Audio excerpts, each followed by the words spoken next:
주 313년 콘스탄티누스 황제가 이제 로마 제국을 통일하면서 기독교는 로마의 정식 종교가 되어집니다. 그리고 380년 데오도시우스 황제는 기독교를 국교로 선포합니다. 392년에 모든 로마 기독교를 국교화합니다. 기독교가 로마의 국교화가 되었다라는 말은 로마 시민은 무조건 기독교이어야 한다라는 뜻입니다. 그러니까 기독교 이외의 다른 종교는 불법 종교가 된 것입니다. 이렇게 세상에 힘을 가졌던 기독교는 과거 자신들을 박해했던 유대교와 이도교들을 향하여 복수를 시작합니다. 로마 제국 전역에서 이교도 신전을 파괴합니다. 당연히 그리스 로마의 조각상들도 파괴합니다. 이걸 반달리즘이라고도 해요. 수많은 도서관이 파괴되고 책을 불태웁니다. 당시 기독교가 로마 제국에서 어느 정도 힘을 가졌는지 좋은 이야기 한 가지가 있습니다. 이 칼리리쿠미에 있는 유대교 해당을 기독교 강신도들이 습격해서 해당을 불태워버립니다.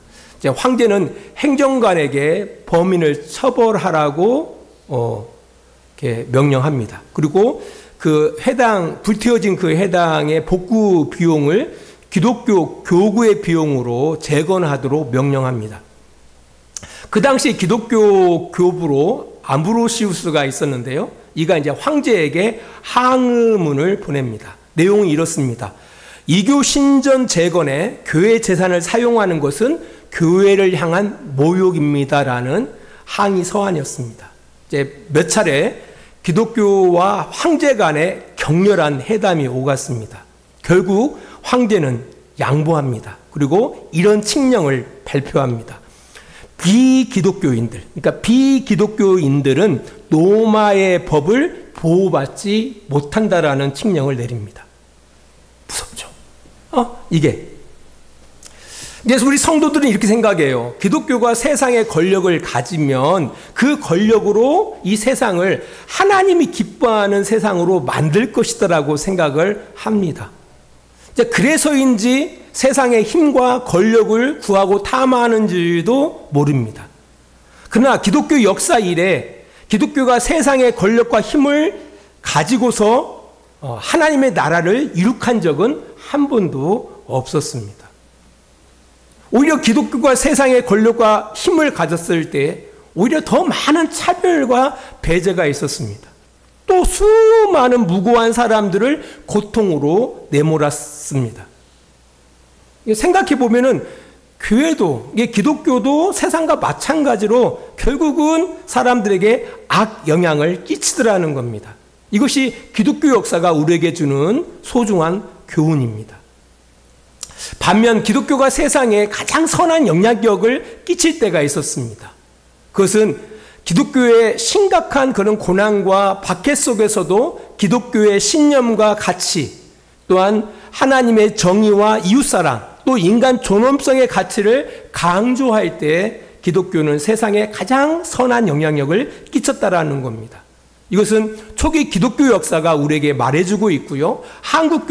초기 한국교회 역사가 우리에게 말해주고 있다라는 겁니다. 우리 베드로전서가 기록될 당시에도 기독교의 세력은 미약했습니다. 그럼에도 불구하고 가장 선한 영향력을 끼치는 기독교였다라는 것을 우리는 부인할 수가 없습니다. 초기 기독교인들은요, 로마 사회의 오해 또 편견 가운데 사회로부터 적대시와 비난 가운데 처해 있었습니다. 왜냐하면 신자들이 교회에 예배하기 위해서 모이잖아요. 교회로 모여요. 교회에 모여서 예배할 때 서로들을 향하여 형제님, 자매님 이렇게 부르잖아요. 이것은 로마인들에게는 이상하다. 아니 피를 나누지 않았는데 형제, 자매, 형제간?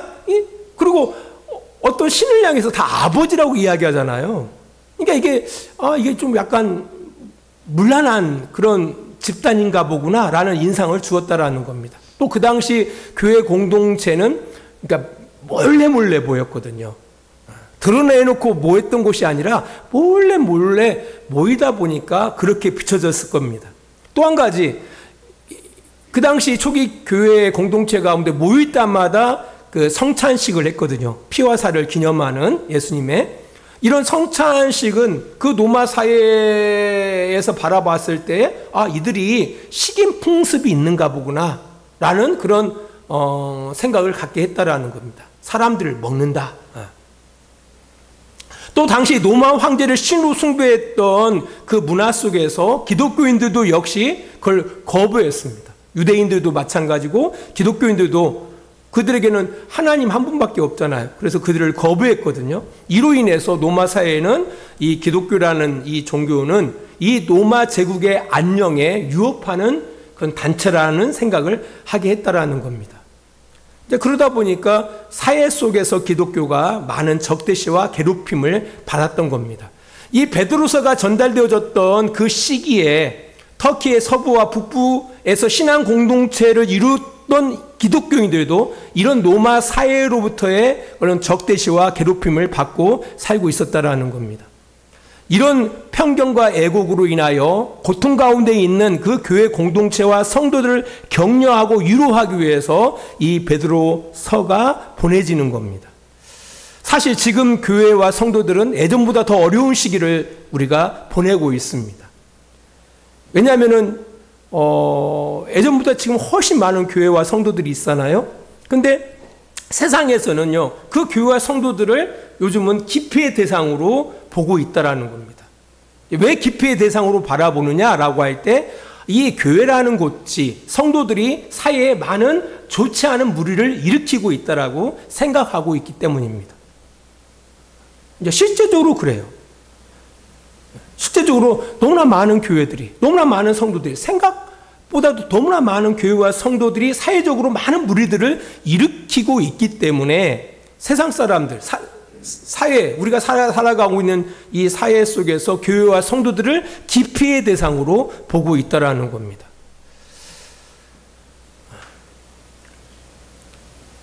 뭐 여러 가지 이유가 있겠죠. 그렇지만 가장 큰 이유 중에 하나가 바로 뭐냐면은 그 명목상 그리스도인들이 많다라고 저는 생각을 해요.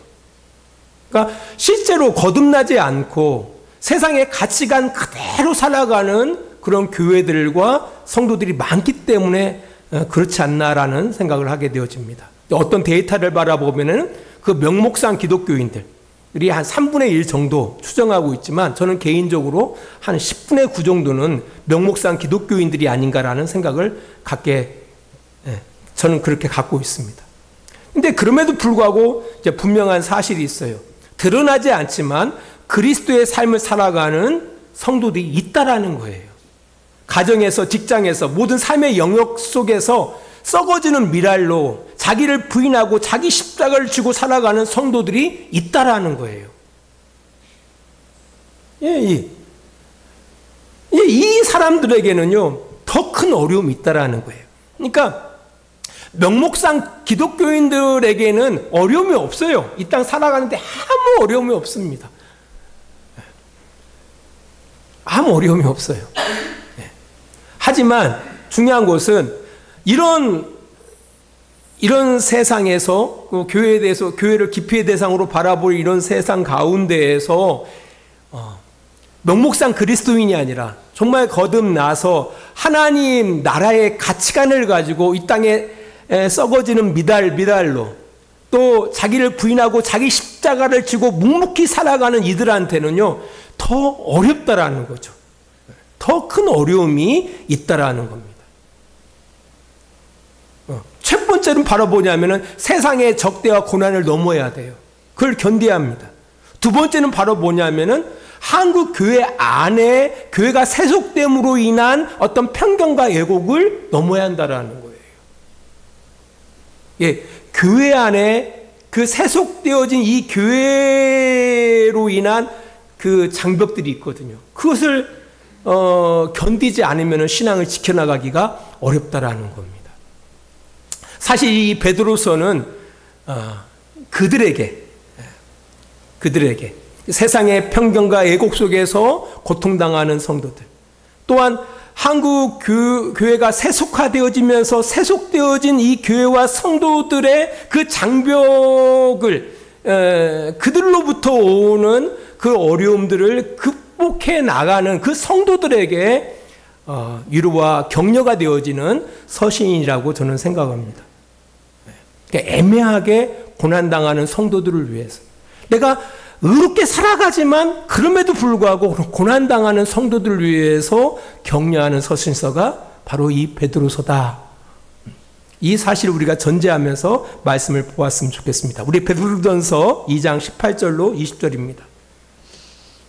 사환들아, 범사에 두려워함으로 주인들에게 순종하되 선하고 관용하는 자들에게만 아니라 또한 까다로운 자들에게도 그리하라.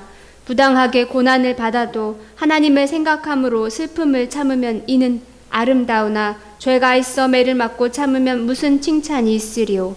그러나 선을 행함으로 고난을 받고 참으면 이는 하나님 앞에 아름다우니라. 대상을 분명하게 해야 돼요.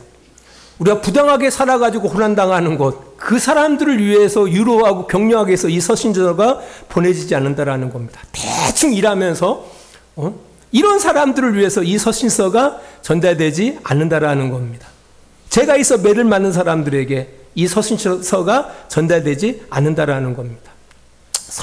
선을 행함으로 고난받고 참는 자들을 위해서, 부당하게 고난을 받아도 하나님을 생각함으로 그 슬픔을 참는 자들에게 이 서신서가 전달되고 있다는 사실을 꼭 기억하시기 바랍니다. 저는 우리 주양교회 성도들 가운데 이런 성도들이 됐으면 좋겠습니다. 정말 이 베드로전서가 여러분들에게 위로가 되어지는, 격려가 되어지는 서신서가 되어지기를 축원합니다.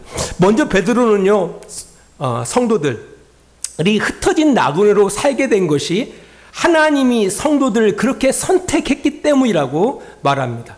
우리 한글 성경에는 기록되어져 있지 않지만 원문에는 흩어진 나그네 앞에 에클레토스라는 단어가 기록되어져 있습니다. 에클레토스. 이 단어의 의미는 바로 뭐냐면은 뽑히다, 사랑하다, 탁월하다, 뛰어나다라는 의미를 갖고 있습니다. 이게 중요해요. 그러니까 지금 그 신앙 때문에 흩어진 나그네로 살고 있는 그 성도들이 있었거든요. 그 흩어진 나그네로 살게 되어진 그 이유가 누구에게 있다라는 겁니까? 그 성도들에게 있는 게 아니라 하나님 아버지께 있다라는 거죠. 하나님 아버지께서 그들을 흩어진 나그네로 살게 하셨다라는 거예요. 이게 중요해요. 이게 분명한 목적이 있었겠죠. 그 목적은 나중에 한번 생각해 보고요. 이런 생각할 거 아닙니까? 해필 날 선택해서 나로 하여금 흩어진 나그네로 살게 하실까? 해필 나를 선택해서 이렇게 세상으로부터 적대시당하고 세상으로부터 괴롭힘 당하고 뭐 진짜 평안이고 안전은 진짜 뭘 찾아볼 수 없을 만큼 이런 어떻게 보면 서글픈 인생을 살게 만드는가? 뭐 이런 생각을 할 수 있다라는 거죠. 내가 탁월해서 사랑해서 나를 뽑았다는데 왜 내 인생은 흩어진 나그네처럼 이런 진짜 평안도 없고 안전도 보장되어지지 않고 이런 처량한 인생을 살게 하는 건가? 이런 어떤 질문들을 할 수 있다라는 겁니다. 근데 그 주체가 누구라고요? 내 잘못이 아니라 하나님 아버지께서 그렇게 살게 하셨다라는 겁니다. 지금 우리가 가지고 있는 그 세속화되어진 기독교에서는 도대체 이해가 안 되죠. 세속화되어진 기독교회 내에서는 뭡니까? 하나님이 나를 사랑하시고 하나님이 특별히 나를 유하신다라면은 당연히 뭐가 주어져야죠? 평안이 주어지고 안식이 주어지고 다 잘 돼야 돼요. 근데 성경은 이렇게 이야기하고 있습니다. 하나님이 택하셨는데, 하나님이 특별히 나를 사랑하셨는데 나로 하여금 흩어진 나그네의 삶을 살게 하셨다라는 거예요. 이해 안 가는 거죠. 그래서 이게 극복을 해야 돼요. 극복을. 이런 인생 살고 싶은 사람이 있습니까? 내가 신앙생활을 통해서 세상에 무로부터 돈 걱정하지 않고 건강 걱정하지 않고 자식 걱정하지 않고 이런 것들을 대부분 기대하잖아요. 근데 내가 신앙생활을 하는데 하나님을 믿고 있는데 오히려 힘들어요. 자식 때문에 힘들어, 돈 때문에 힘들어, 하는 일마다 되는 것이 하나도 없어. 생각을 해보세요. 거기에서부터 어떤 안식이나 평안을 얻을 수가 없는 거예요. 예. 이해가 되십니까? 내가 잘못한 것도 없는데, 예. 내가 그렇게 인생을 잘못 산 것도 아닌데, 내 자식들한테 내가 뭐 잘못 자식들을 키운 것도 아닌데, 그렇지 않나요? 예. 성경 이야기하고 있습니다. 뭐라고 이야기하고 있냐면은 하나님이 특별히 사랑하셨대요. 특별하게 그렇게 뽑으셨대요. 그렇게 뽑으셔서 그렇게 살게 하신다라고 이야기하고 있습니다. 좀 더 구체적으로 바라볼까요? 하나님이 어떤 이들을 흩어진 나그네로 살게 하시는지 그 흩어진 나그네의 댐댐이들을 보면 좀 더 이해할 수가 있어요. 베드로전서 1장 2절입니다. 곧 하나님 아버지의 미리 아심을 따라 성령이 거룩하게 하심으로 순종함과 예수 그리스도의 핏부림을 얻기 위하여 택하심을 받은 자들에게 편지하노니 은혜와 평강이 너희에게 더욱 많을지어다. 네, 아멘. 흩어진 나그네 그들은 누구입니까? 첫 번째, 하나님 아버지께서 미리 아신 자들이래요. 하나님이 미리 아신대요. 그들을. 예, 우리가 지금 초등학교죠. 저희 초등학교 다닐 때 제가 핸드볼 선수로 잠깐 활동한 적이 있습니다. 갑작스럽게 전라북도 뭐 초등학교 핸드볼 선수권대회가 열리게 되어졌는데 우리 초등학교도 참가한다라는 거 아닙니까? 그래서 체육 선생님이 각 반 학생들을 다 운동장에 모이게 하고요. 막 뛰게 만들어요. 달리기를 하게 만듭니다. 그래서 달리기 좀 잘하는 사람을 또 눈여겨보고요. 그 다음에 핸드볼 공, 난 처음 만져봤어요. 핸드볼 공을 서로 주고받게 해요. 주고받게 합니다. 그리고 던져보기도 하고요. 또 드리블도 하게 만들어요. 그러고 나서 나중에 이제 방송을 통해서 이름을 부릅니다. 누구. 그래서 핸드볼 선수가 되는 거예요. 아무튼 덕분에 핸드볼 선수로 경기에 참가해 봤습니다. 뭐 예선전에 탈락해가지고 뭐 위로까지는 올라가지는 못했는데요. 아무튼 평생 잊지 못하는 뭐 추억 하나를 경험하게 됐어요. 또 뿐 아니라 그때 처음으로 짜장면을 먹어봤습니다. 그래서 그때 그 맛을 지금도 기억하고 있습니다. 자, 국민학교 핸드볼 선수도요, 그냥 아무나 뽑지 않습니다. 그 감독은, 그 코치는 지켜보고 뛸 만한 선수를 뽑는다라는 겁니다. 하나님 아버지께서도 이 세상에서 그의 영광을 드러낼 선수들을 갖다가 그냥 무작정 이게 살게 하시는 게 아니에요. 그 가운데 특별히 하나님 바라보시고 아시는 자들, 너는 충분히 내 영광을 드러낼 수 있겠다라고 아시는 자들을 뽑아서 그 일을 맡겨주신다라는 거예요. 이게 중요한 거예요. 하나님은 흩어진 나그네들을 이미 알고 계셔요. 우리가 하나님을 알지 못할 때부터 하나님은 그 사람들을 눈여겨보셨던 겁니다. 예를 들어서 하나님이 아브라함을 찾아왔을 때 아브라함을 부르십니다. 근데 솔직히 아브라함은 자기를 부르시는 그분이 누군지 알지 못했어요. 그 신에 대해서 전혀 인지하지 못했다라는 거예요, 아브라함은. 그렇지만 그 신은 누구를 알고 있었어요? 아브라함을 알고 있었습니다. 아브라함을 알고 있었어요. 아브라함은 그를 부르신 하나님을 몰랐지만 하나님은 아브라함을 알고 찾아오셨다라는 겁니다. 하나님이 모세를 부르실 때도 마찬가지입니다. 모세는 하나님을 알지 못했습니다. 그렇지만 모세를 부르시는 하나님께서는 모세를 너무나 잘 알고 계셨다라는 겁니다. 신기하지 않습니까? 우리 성도들도 마찬가지입니다. 우리가 이 세상 가운데에서 신앙의 양심을 가지고서 비록 내가 손해를 보는 한이 있다 하더라도 신앙의 가치를 지키고 살아가는 여러분들을 향해서, 그런 성도들을 향해서 베드로는 이야기하는 겁니다. 하나님이 너를 미리 아셨다라고 말씀하시고 있는 겁니다. 하나님이 여러분들을 미워하시는 것이 아닙니다. 하나님이 그들을 미워하시는 게 아니에요. 무슨 억하심정이 계셔서 우리를 흩어진 나그네로 살게 하시는 것이 아닙니다. 특별히 사랑하셨기 때문에. 특별히 뽑아 그 길을 허락하신 겁니다. 왜 하필 내게?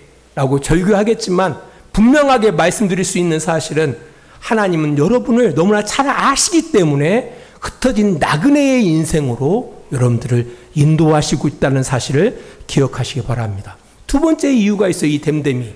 이들은요, 성령이 거룩하게 하심으로 순종하는 사람들이었다라고 이야기하고 있습니다.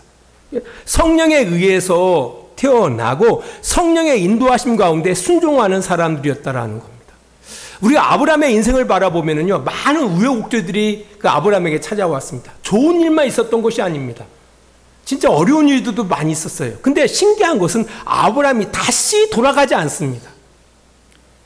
신기한 것은 아브라함이 다시 갈대아 우르로 돌아가지 않아요.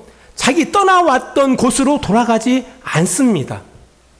시행착오는 있었지만, 아브라함이 시행착오는 있었지만 다시 자기 고향으로 되돌아가지는 않았다라는 겁니다. 우리의 믿음의 사람들이 그렇습니다. 잘 곰곰이 생각해 보세요. 우리의 믿음의 사람들도 많은 환난을 당하죠. 믿는다는 것 때문에 시험도 당합니다. 하지만 그 환난과 시험 속에도 흩어진 나그네로 살아가는 사람들은 어떻게 해요? 뒤로 물러나가지 않습니다. 더 하나님께로 나아가요.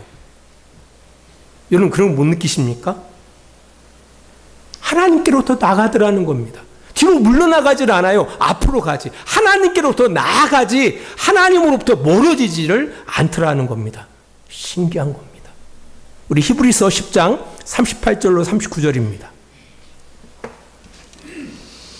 나의 의인은 믿음으로 말미암아 살리라. 또한 뒤로 물러가면 내 마음이 그를 기뻐하지 아니하리라 하셨느니라.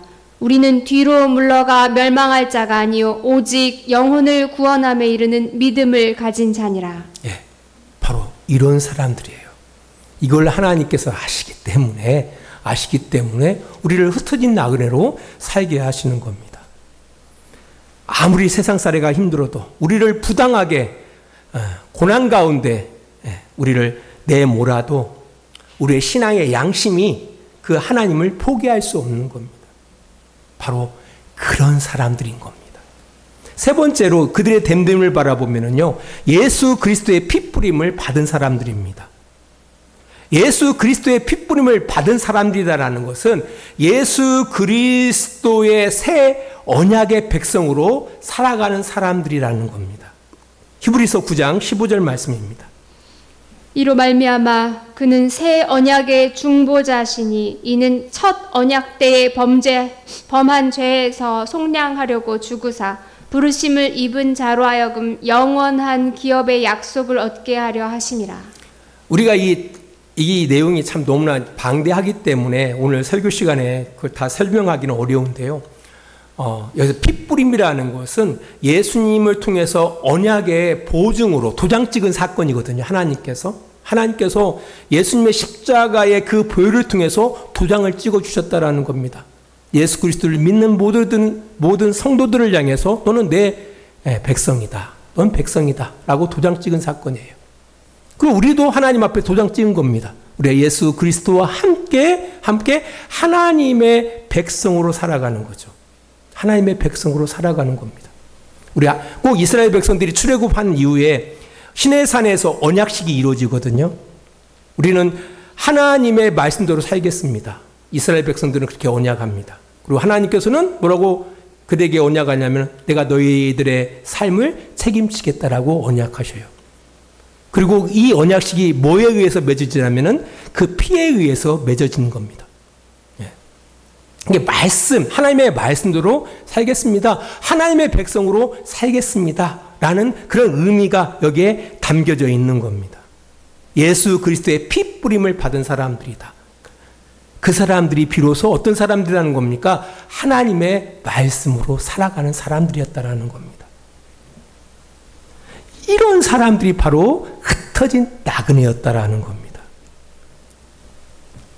여러분은 어떻습니까? 이 흩어진 나그네들의 댐댐이가 그렇다라는 겁니다. 댐댐이가.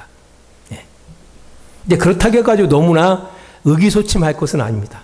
모두가 흩어진 나그네로 살아가는 것은 아니기 때문에 그렇습니다.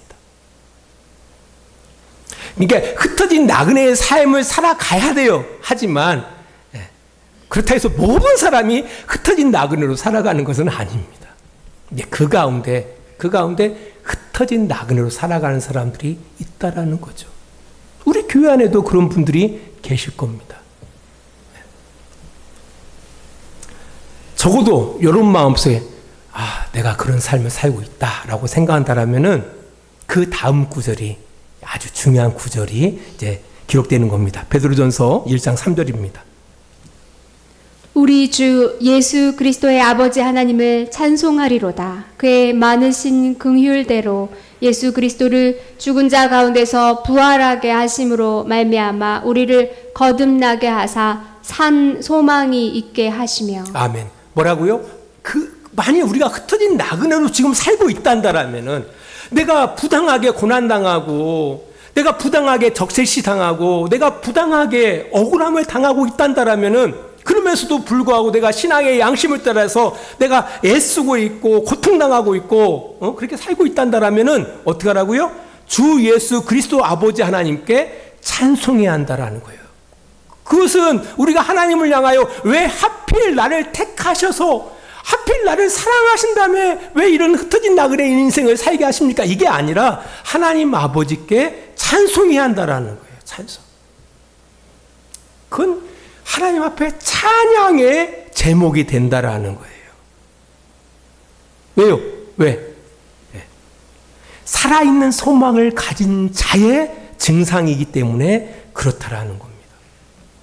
그의 많으신 긍휼대로 예수 그리스도의 죽은 자 가운데 부활케 하심으로 말미암아 우리를 거듭나게 하사 산 소망이 있게 하셨다라는 겁니다. 거듭났기 때문에 우리가 예수 그리스도로 말미암아 거듭난 인생의 삶이 그렇다라는 겁니다. 설교 앞에서 한국 교회와 성도들이 이제 세상으로부터 기피의 대상이 되어진 가장 큰 이유 중에 하나가 뭐라고 말씀드렸어요? 제 생각에는 명목상 그리스도인들이 너무 많다라는 거예요. 세속화되어진 그리스도인이 너무 많다라는 거예요. 거듭난 경험이 없어요. 거듭난 경험이 없으니까 하나님 나라의 가치관으로 살아가지 않아요. 어떤 가치관을 그대로 가지고 살아가죠? 세상의 가치관을 가지고 그대로 살아가는 겁니다. 예수 믿는 사람들도 마찬가지죠. 예수 믿으면 자식이 잘 된대, 예수 믿으면 건강하대, 예수 믿으면 사업도 잘 된다. 이런 전혀 아니거든요. 이건 거듭나지 못한 사람들의 사고방식이에요. 거듭난 사람들은요, 물과 성령으로 거듭난 사람들, 하나님의 자녀로 태어난 사람들은 그렇게 안 산다라는 거예요. 하나님의 자녀로 태어난 사람들은 흩어진 나그네로 그렇게 살아가는 거예요. 그러니까 거듭났기 때문에 그렇다라는 거예요. 거듭났기 때문에. 그러니까 하나님 앞에 감사해야죠. 우리가 어떻게 태어나는데요? 하나님이 우리를 태어나게 하지 않으면 태어날 방도가 없어요. 그잖아요. 우리가 부모가 나를 낳아주지 않으면 태어날 수 있는 방법이 없어요. 그죠? 방법이 없어요. 마찬가지예요. 다시금 우리 하나님의 자녀로 태어나기 위해서는 하나님이 우리를 낳게 하시는 수밖에 없는 거예요. 그러니까 하나님으로부터 예수 그리스도로 말미암아 새롭게 태어난 사람들은 당연히 그렇게 살 수밖에 없다라는 거예요. 그러니까 네가 다시 태어났다는 증거니까 하나님 앞에 어떻게 한다라는 거예요? 하나님 앞에 찬양해야 한다라고 이야기하고 있는 겁니다. 너희들이 거듭났다라는 증거예요. 하나님이 다시 태어나게 하셨다라는 거예요. 그러니까 당연히 하나님 앞에 감사해야죠. 두 번째로는 바로 뭐냐면은 산 소망이 생겼다라는 거예요. 살아있는 소망. 살아있는 소망. 베드로전서 2장 4절을 볼까요?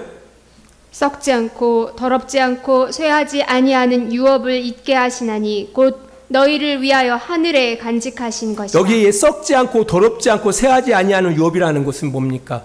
유한한. 우리가 몸이 떠나면은 이게 아무 의미가 없잖아요. 돈이 무슨 의미가 있고, 건강이 무슨 의미가 있고, 명예가 무슨 의미가 있습니까? 안 그렇습니까? 그러나 중요한 것은 하나님 앞에 찬양의 사냥거리가 된다라는 거예요. 이게. 왜? 우리가 거듭났기 때문에 그 고난이 있는 겁니다.